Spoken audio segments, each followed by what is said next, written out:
Creepy Time, Tagalog Horror Stories.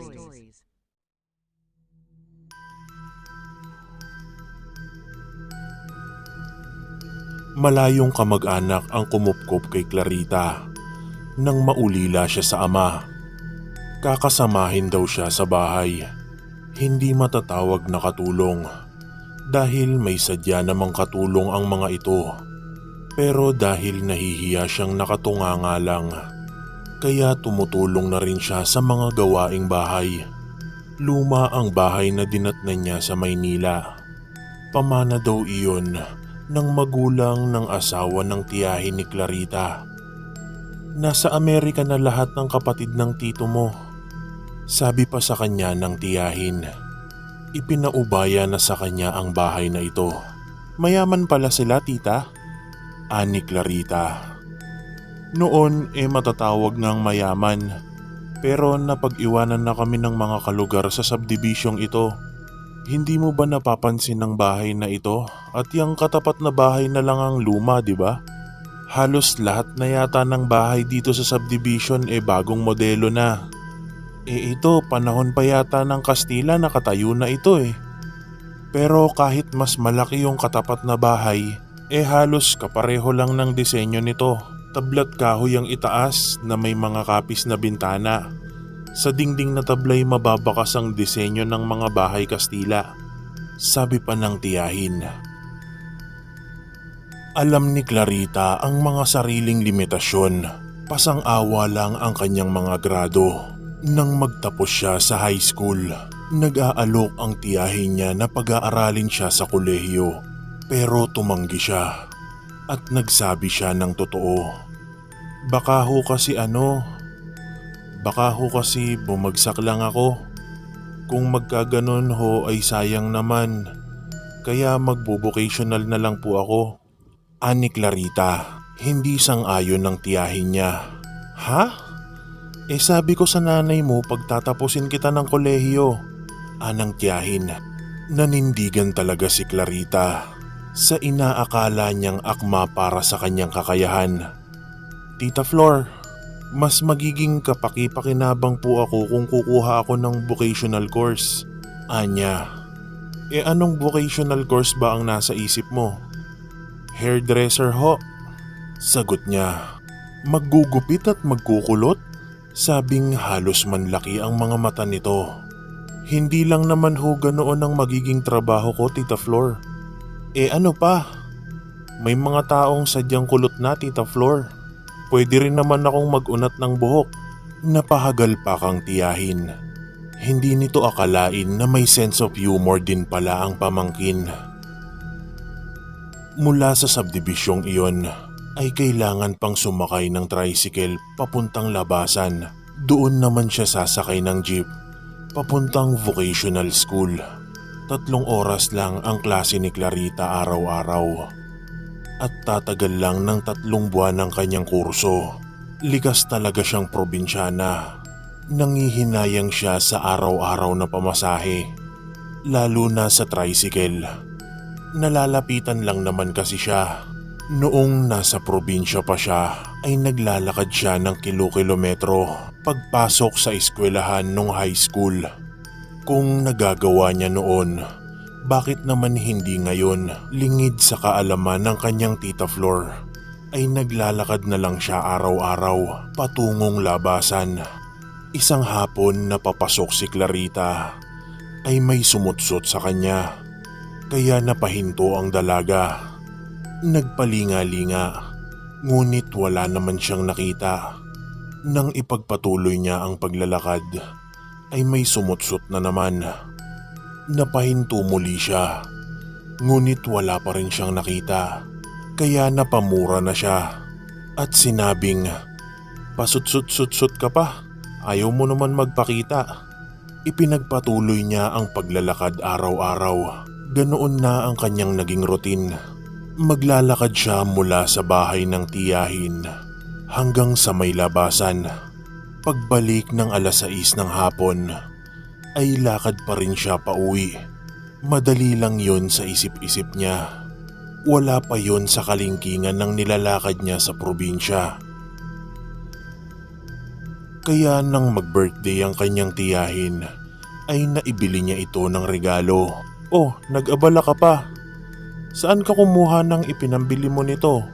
Eh hindi naman kalakihan ng allowance na ibinibigay ko sa'yo. Anito, matipid po talaga ako, Tita Flor. Pero di na niya sinabi na araw-araw siya naglalakad, papasok at pauwi galing sa highway. Pero minsan nakapagkwento si Clarita sa katulong na si Aling Socorro. Ano? Nilalakad mo mula highway hanggang dito? At dito naman hanggang highway araw-araw? Napangiti si Clarita. Hindi siguro totoo yun, Manang. Tingin ko ang nagkalat ng balitang yan ng mga tricycle driver. Para nga naman walang mga has maglakad. Alam nyo na, para malakas ang kanilang pasada. Nakangising sabi pa ni Clarita. Hindi sa kanila nanggaling ang kwento. Totoo raw yun. Raw? Saan ho ba ginagamit ang raw? Nakatawa pang tanong niya.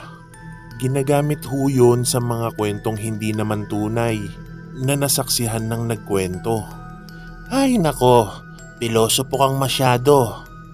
Tila nainis na sabi nito. Ikaw rin, baka kapag nakita mo ang mga nilalang na iyon, ay baka magsisi ka. Hindi nakinig si Clarita. Sa totoo lang ay hindi siya naniniwala sa mga ganoon, lalo na sa mga multo. Hindi siya naniniwalang nagbabalik pa ang mga kaluluwa ng isang namayapa na. Nang pumanaw ang kanyang tatay, ay maraming beses niyang kinausap yon na magpakita naman sa kanya ang kaluluwa nito. Ngunit hindi yun nangyari. Kung hindi magawang magpakita ng kaluluwa ng isang ama sa anak, ano namang rason kung magpapakita ang kaluluwa ng ibang tao sa hindi nila kilala? Sa isip ni Clarita, ang kwentong multo ay isang kalokohan lamang. Hinding-hindi niya pinaniniwalaan yon. Nagulat si Clarita nang may makasabay siyang isang lalaki. Pagkababa niya ng jeep, lagpas 6:00 na noon ng hapon at pauwi na siya. Maglalakad ka rin? Tanong sa kanya ng lalaki. Maynila ito. Mahirap magtiwala sa isang estranghero. Sabi niya sa isip. Tinignan niya mula ulo hanggang paa ang lalaki. Tinatansya muna niya ang personalidad nito. Mukhang mabait naman ang lalaki at maamo ang mga mata. Huwag kang matakot sa akin. Muling pagsasalita nito. Hindi ako masamang tao. Boy ako ng isang mayaman dyan sa subdivision at nag-aaral din ako. Dagdag pa nito. Ah, ganun pala. Oo, nagtitipid kasi ako kaya naglalakad ako. Sayang din kasi. Napangiti na si Clarita. Sa wakas, may nakilala din akong isang katribo. Sa isip-isip niya. Ako nga pala si Jay. Pakilala nito. Ako naman si Clarita. Sabi naman niya. Anong palayaw mo? Claire o Rita? Wala, Clarita lang. Ikinagagalak kitang makilala, Clarita. Naglahad ito ng palad sa simula. Ngunit atubili si Claritang makipagkamayan dito. Nahihiya kasi siya. Hindi mismo kay Jay, kundi sa mga posibleng makakita. Iisnabin mo ba ang pakikipagkamay ko? Anito, tinanggap din niya sa wakas ang palad nito at naisip niyang hindi lang siya ang nahihiya, pati na rin si Jay dahil hindi yun makakaila sa lamig ng palad nito. Ang unang madadaanan ay ang bahay ng amo ni Jay. Lumang bahay din yun na napapaligiran ng bakod na bakal. Mula sa labas ay kita ang malawak na bakuran. Mapuno din sa loob at may 2 lumang sasakyan sa garahe. Sige, dito na ako. Bukas uli ha. Paalam ng lalaki. Okay, sige. Sagot naman niya. Kinabukasan nga'y nagkita uli sila ni Jay sa lugar din na binabaan ng dalaga. Yun pala'y naghihintay talaga sa kanya si Jay. Sadyang inabangan ng kanyang pagdating para masabayan muli ang dalaga. Cosmetology pala ang kinukuha mo, ani Jay, nang isang hapon na muli silang nagkita. Medyo lumalim na ang kanilang pagkikilala. Ako naman auto mechanic. Mahilig kang magkutkot. Ako naman mahilig magkalikot. Bahagya pa itong tumawa. Medyo nasagwaan si Clarita sa birong iyon ng binata. Uy Clarita, huwag kang mapikon ha. Palabiro lang talaga ako.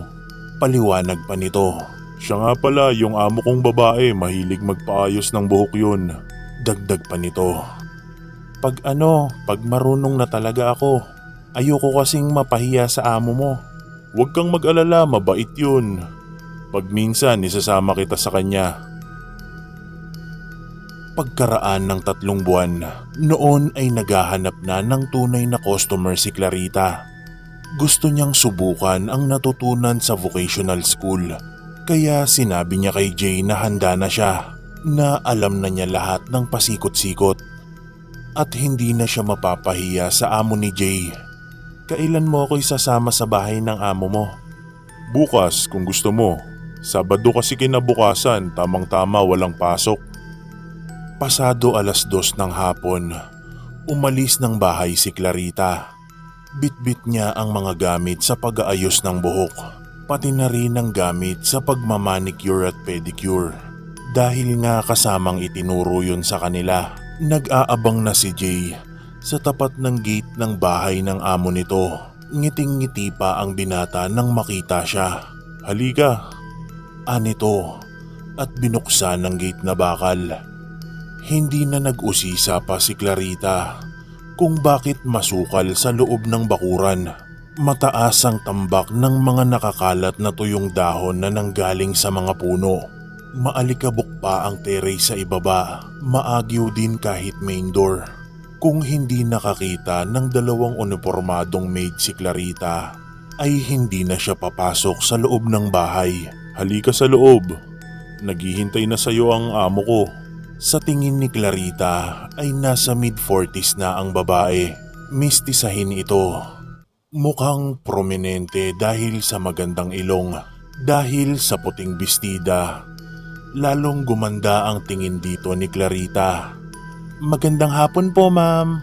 Bati ng dalaga. Good afternoon. Have a seat. Anong pangalan mo? Tanong sa kanya ng babae. Clarita po. Nice meeting you, Clarita. Ako naman si Jackie. Just call me Miss Jackie. Kaya umupo naman si Clarita. Mula sa kusina ay lumabas ang 2 unipormadong maid. May dalang merienda ang mga ito at inilapag iyon sa salaming center table. Lihim na nagtataka lang si Clarita. Bakit mukhang matagal nang hindi nalilinisan ng bahay? Maagyaw, maalikabok, at mukhang malungkot ang itsura ng paligid. Sa salas na din sila naggupitan. Nag-alampay lang ng puting tela ang mistisa at saka umupo na sa isang stool.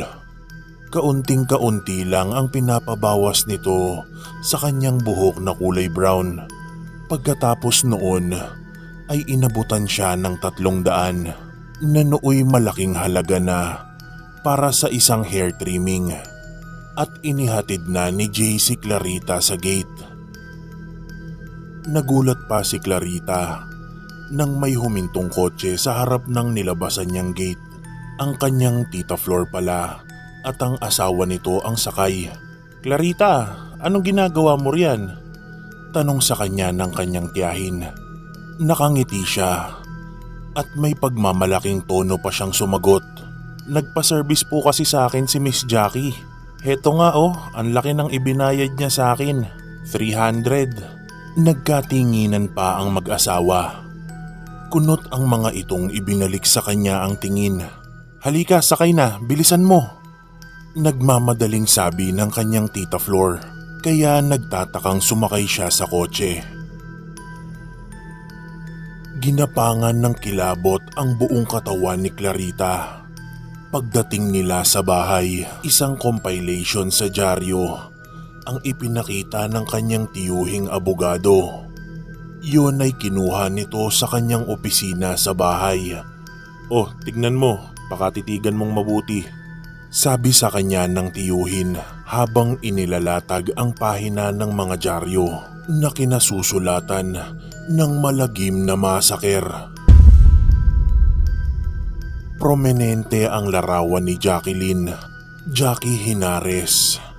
Naka-inset naman ang larawan ng dalawang maid at ang houseboy na nagngangalang Teodorico Molano na may alias na Jay. Ang apat ay biktima ng karumal-dumal na masaker. Maglilimang taon na ang nakararaan. Pinasok ng mga salarin ng bahay at pinagpapapaslang ang mga taong inabutan sa loob tsaka isinagawa ang pagnanakaw. Until now, hindi pa nare-resolba ang case na yan. Anang tiyuhing abogado, sila ba ang nakita mo sa loob ng bahay na pinuntahan mo?